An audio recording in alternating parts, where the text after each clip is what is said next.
దేవుని యందలి భయభక్తులు కలిగినటువంటి వారిని యెహోవా కొనియాడతాను అంటున్నాడు. చూడండి ఒకసారి సామెతలు 31వ అధ్యాయము 30వ వచనం. సౌందర్య బెందము ఎవరు కొనియాడబడతారు చెప్పండి. బాగా జ్ఞానం ఉండి, మంచి చదువు ఉండి, మంచి అందం ఉండి, మంచి పేరు ప్రఖ్యాతులు ఉన్న వాళ్ళు కొనియాడబడతారా? యెహోవా యందలి భయభక్తులు కలిగినటువంటి వారు కొనియాడబడతారని దేవుని వాక్యం చెప్తుంది. దేవుని భయభక్తులు మనం కలిగి ఉండటమే జ్ఞానానికి మూలమని చెప్తుంది దేవుని వాక్యం. తెలివికి మూలం అంటుంది, జ్ఞానానికి మూలం అంటుంది. తర్వాత భయభక్తులు కలిగిన స్త్రీ కొనియాడబడుతుంది అంటుంది. నువ్వు ఏ రీతిగా మంచిగా భయభక్తులు కలిగి ఉంటావో ఆ రీతిగా ఏం చేస్తాడంటే నీ భర్త అంట గౌరవ యొద్ద నీ భర్త కొనియాడబడతా ఉంటాడంట. ఎట్లా? నువ్వు ఇచ్చే గౌరవాన్ని బట్టి, నీవు ఇచ్చేటువంటి నీ భర్తని గౌరవించి ప్రేమించి ఆయనని మంచిగా గౌరవించే విధానాన్ని బట్టి ఏమవుతాడంటే నీ భర్త గౌరవ యొద్ద కొనియాడబడతాడు. ఆ మాట రాశాడు చూడండి ఇక్కడ సార్. 23వ వచనం 31-23. ఆమె పెనిమిటి దేశపు పెద్దలతో కూడా కూర్చుండును, గవిని యొద్ద పేర్కొన్నవాడై ఉండును. చూడండి, ఆమె పెనిమిటి అని ఆమె కలిపి చెప్తున్నాడు. ఆమె పెనిమిటి అంటున్నాడు, ఆయన అని చెప్పట్లేదు. ఆమె పెనిమిటి దేశపు పెద్దలతో కూర్చున్నప్పుడు అంటే గౌనుల దగ్గర పెద్దరికంగా కూర్చొని మాట్లాడడానికి కూర్చుంటారు చూడండి. ఆ టైంలోనంట గౌనుల యొక్క పేరుకొన్నవాడై ఉంటాడంట. గొప్పవాడిగా మంచి పేరుకొనేటువంటి వాడిగా ఉండడానికి కారణం ఎవరు అంటే నువ్వే. సిగ్గు తెచ్చినది ఎముకలకు కుళ్ళు అని బైబిల్ వాక్యం చెప్తుంది. ఎడతెక్కకుండా వర్షం కురిచి ఇదే వర్షం పాడు వర్షం అంటారు కదా. పద్దాక పడతానేమో, ఒక వర్షం పడి ఒక పెద్ద వర్షం పడిపోవచ్చుగా, పనికిమాల వర్షం పద్దాక పడతానే ఉంది, చిన్న తుప్పరులాగా అని అంటారు కదా. ఎడతెక్కకుండా పోరు పెట్టేదంట. అలాంటి ఎడతెక్కకుండా పడేటువంటి చినుకులతో సమానమై ఉందని చెప్తున్నాడు. అలాంటి దాంతో సంసారం చేసే కంటే మిద్ది మీద పోయి ఒక మూల కూర్చోవడం బెటర్ అన్నాడు, మంచిది అంటున్నాడు. అంటే ఏం చేయాలంటే పద్దాక పోరు పెట్టకూడదు ఇంట్లో. పోరు భర్తకి పోరు పెట్టేటువంటి వాడుగా, విసిగిచ్చే వాళ్ళంగా, ఇబ్బంది పెట్టే వాళ్ళంగా, ఇంకా గొడవలు పడుతూ కొట్లాటలు పెట్టుకుంటూ ఇలాంటివన్నీ కూడా జ్ఞానం కలిగిన స్త్రీ చేయదని చెప్తున్నాను. అందుకని ఎందుకు చెప్తున్నానంటే గౌలు యొద్ద నీ పేరు కొనియాడబడుచుంది. అంటే నువ్వు తనకి మంచి పేరు తీసుకొచ్చావు, నువ్వు మంచిగా తన గౌరవంగా చూసుకున్నావు. నిన్ను బట్టి నీ భర్త కొనియాడబడతాడు, నీ భర్త కూడా పేరు తెచ్చుకుంటాడు. ఎవరు బట్టి? ఒకవేళ తను మంచివాడే, తన మంచి పేరు కలిగిన వాడే, మంచి గౌరవం ఉంది, మర్యాద ఉంది, అన్ని విలువ ఉంది, తనకుంది, తనకంతా బాగానే ఉంది. కానీ నువ్వు సిగ్గు తెచ్చేదానిలా ఉన్నావు అనుకో, దేవుని భయభక్తులు లేకుండా పిచ్చితనంగా, ఎరితనంగా ఎక్కడ పడితే అక్కడ ఏది పడితే అది మాట్లాడి ఎట్లా పడితే అట్లా చేసామనుకోండి, భర్త ఏమవుతాడు అప్పుడు? పలానాడు భార్య రా బాబు ఎట్లాంటిది అని అంటారా? అప్పుడు ఎవరికి వస్తుంది పేరు? పలానాడికి వచ్చిందా రాదా? వచ్చింది. నీ భర్తకు వస్తుంది పేరు. పలానాడు భార్య అని అంటే పోయింది పేరు, ఆయనకి పోతుంది పేరు. ఎందుకు మాట్లాడుతున్నాడో దేవుడు.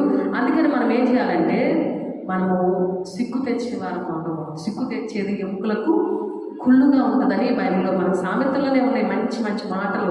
చక్కగా జ్ఞానైన సొలొమోను ఎందుకు రాశాడంటే ఇవన్నీ ఆయన అనేక మంది భార్యలను చేసుకొని వాళ్ళందరినీ ఎంతో అనుభవించి బాధలన్నీ పడి ఈ బాధల సాధలు ఎలా ఉంది అన్నీ చెప్తా వచ్చాడనమాట.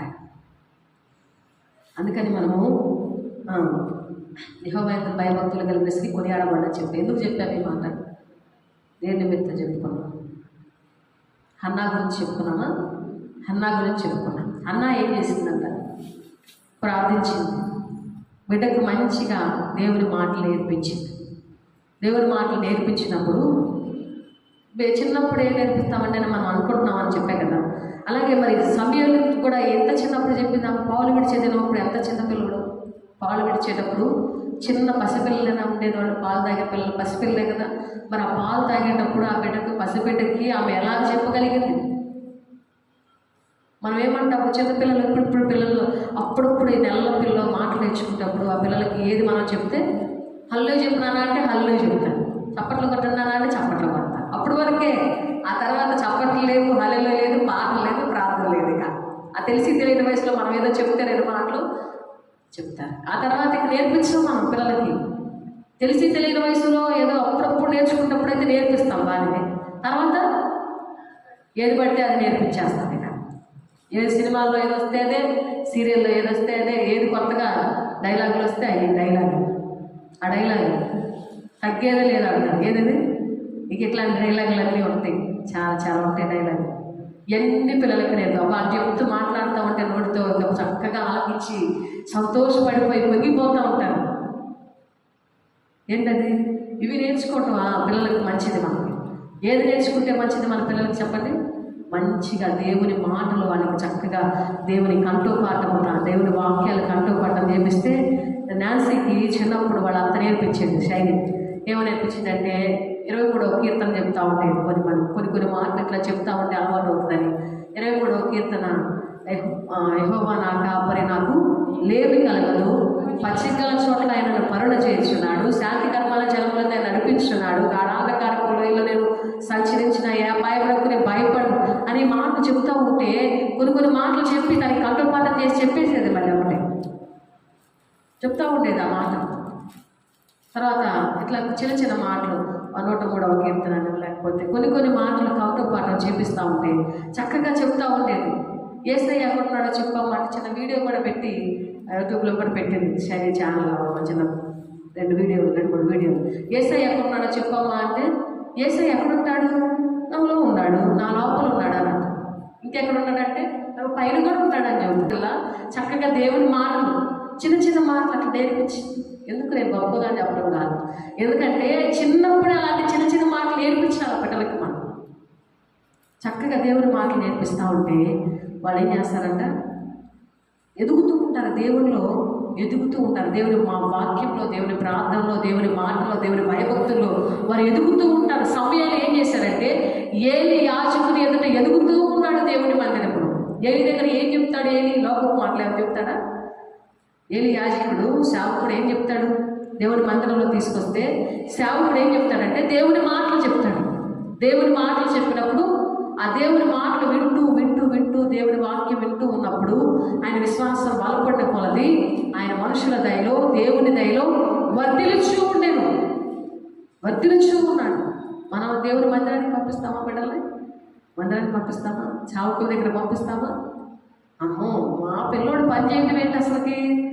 నాకు చేయకపోయినా పర్లేదు, ఎవరికైనా చేస్తే నేను ఒప్పుకోను అంటాను. నాకు చేయకపోయినా పర్వాలేదు, ఎవరికైనా చేస్తే మాత్రం నేను ఒప్పుకోను. స్వార్థం అండి, అంతా స్వార్థంగా మనం దేవుని మందిరంలో అసలు ఇంత మందిరం కట్టబడతా ఉంటే ఒక్కళ్ళన్నా కూలికి లేకుండా చేసేవాళ్ళంటారా? కూలి లేకుండా పనిచేస్తామని వచ్చిన వాళ్ళు, సమర్పణ కలిగిన వాళ్ళు ఎవరు ఉన్నారా? అంత నాలెడ్జ్ మాకు ఎక్కడండి. మందిరంకి వెళ్ళేవాళ్ళు, ఓసారి మందిరానికి వెళ్ళేవాళ్ళు చక్కగా వచ్చి ఒకరిద్దరు సమర్పించుకొని మందిరంలో పనిచేశారు. వాళ్ళకి అక్కడ ఉంది ఆ యొక్క ఇది చెప్తున్నారు కాబట్టి పరిచర్య విధానం ఏంటో, ఆ దేవుని విధానం ఏంటో చెప్తున్నప్పుడు తెలుసుకొని దానికి లోబడి చేస్తున్నారు చక్కగా. మాకు ఎంత ఇస్తారండి, ఈ రోజుకి ఎంత ఇస్తే అంత మేము వస్తాం అనేవాళ్ళు లేకపోలేదు. ఇక్కడ భార్యలు పంపిస్తారు సమర్పణతో.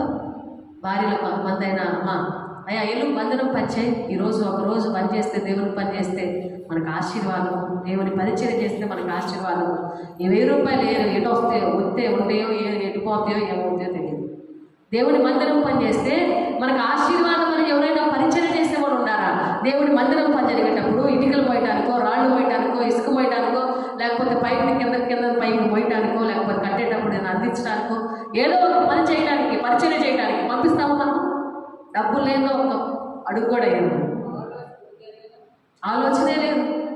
దేవుని మందిరం పనిచేసేటప్పుడు ఇంత ఊర్లో తలా ఒకళ్ళు మనిషి ఇంటికి వచ్చి ఒకళ్ళు వచ్చి పని ఉచితంగా చేస్తే అసలు ఎప్పుడో మందిరం పని ఎప్పుడు పూర్తి అయిపోయి, ప్రతిష్ట కూడా అయిపోయింది. దేవునికి స్తోత్రం, హల్లెలూయా. మెటీరియల్ ఒకటే మనం కొనుక్కోవాలి, మెటీరియల్ కూడా తలా ఒకటి వేసుకోవచ్చు. ఏంటి స్వార్థం? నా ఇల్లు నేను కట్టుకుంటే చాలు, ఏముంది మందిరం కట్టకపోతే ఏమైందండి?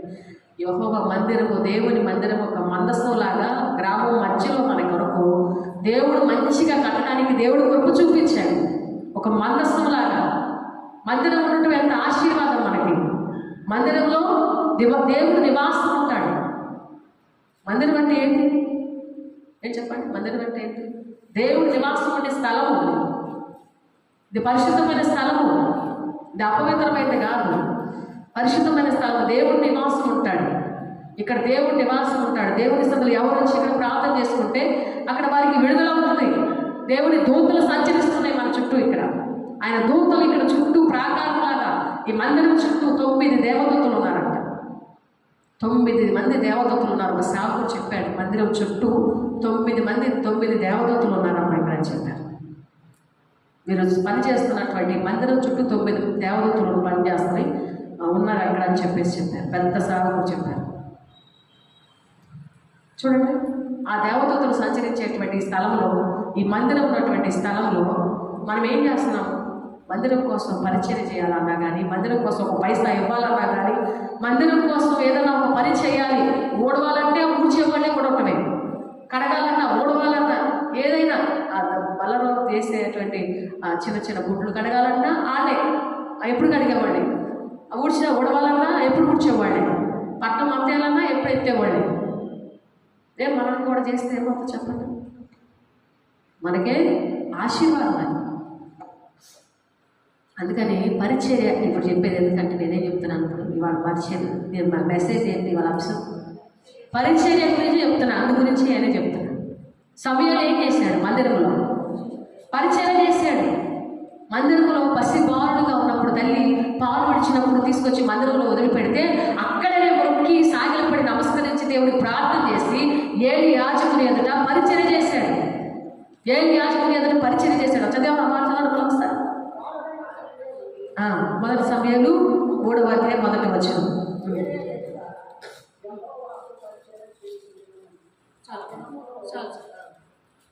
చూస్తే మళ్ళీ ఇక్కడ మొదటి సమయాలు 3:1 చూసినప్పుడు బాలుడైన సమయలు ఏలి ఎదుట యెహోవాకు పరిచర్య చేయుచు ఉండెను.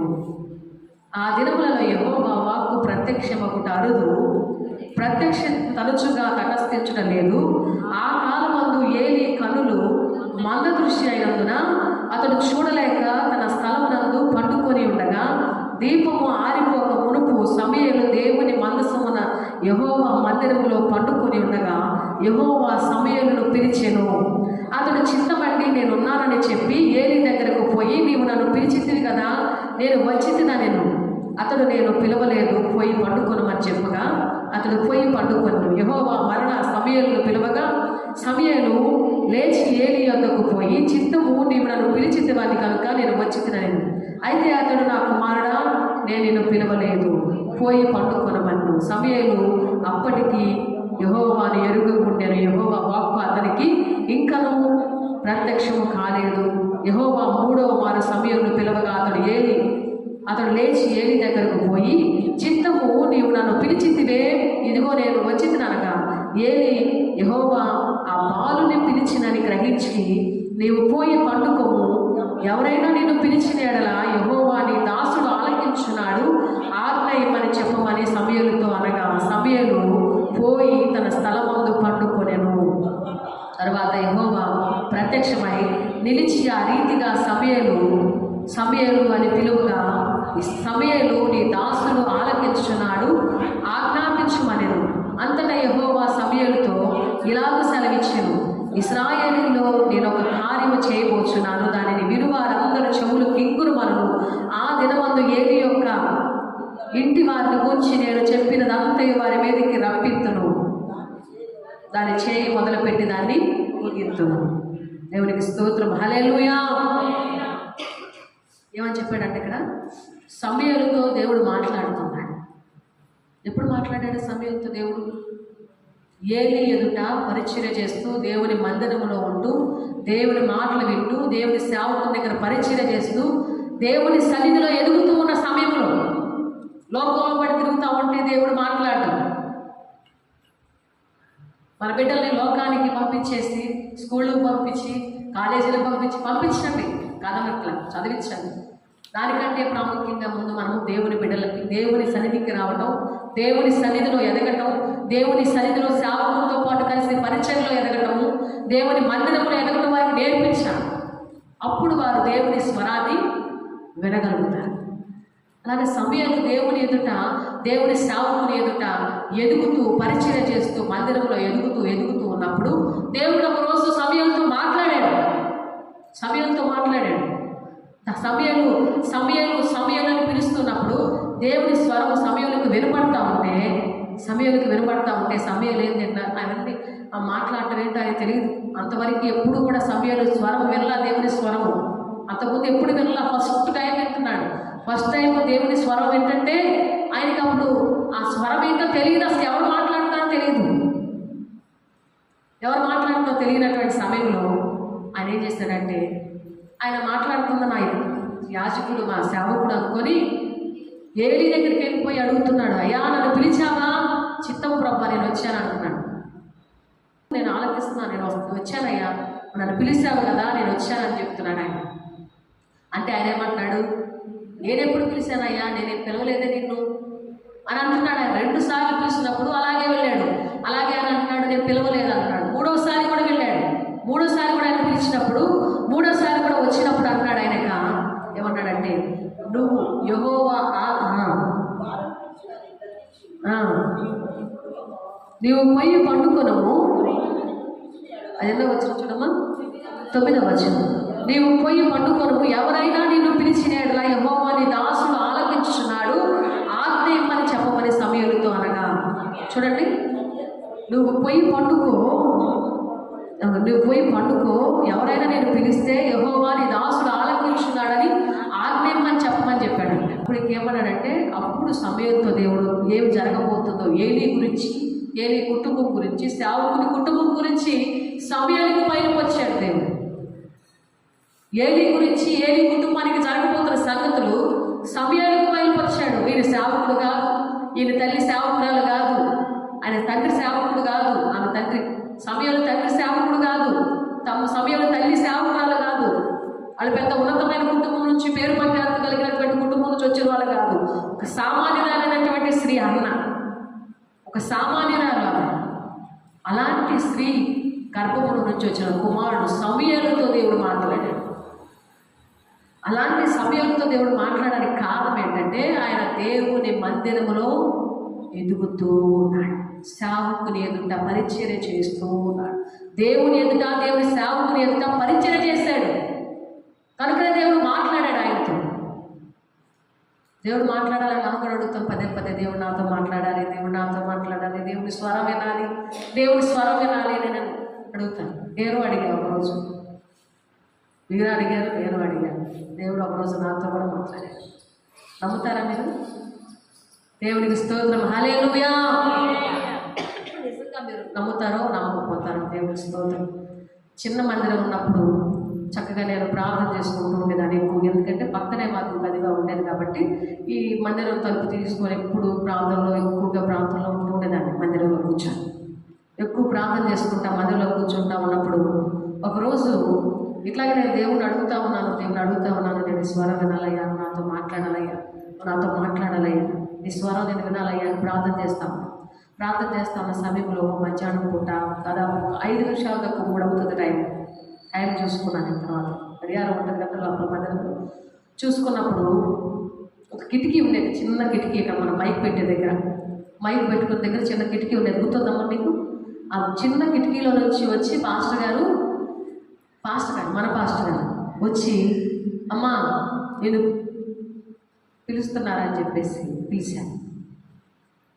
ఎవరో వచ్చారు రమ్మని చెప్పేసి పిలిచినట్టుగా పిలిచాను.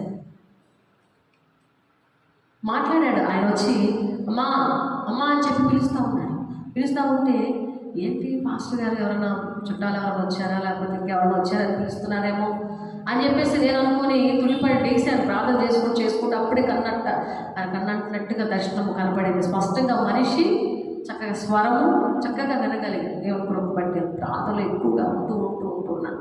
ఆ టైంలో ఉపవాసాలతో దేవుడి సదులు ఎక్కువగా ప్రార్థన చేసుకుంటా ఉన్న సమయంలో దేవుడు 5 నిమిషాలు తక్కువ 3 అయింది ఆ టైంలో వేసి చూస్తే నేను బయటికి వెళ్ళి చూశాను, తలుపు తీసి చూశాను, అటువైపు ఎవరూ లేరు. ఒక్క క్షణం వెంటనే లేచి వెళ్ళిపోయి చూశాను, ఆ తలుపు తీసి చూశాను, ఆ కిటికీ తీసి చూశాను, అక్కడ ఎవరు లేరు. ఆ తలుపు తీసి చూసి అటే చూసినా అక్కడ కొంచెం ఒక అడుగు ముందుకేసి చూసినా ఎవరు లేరు.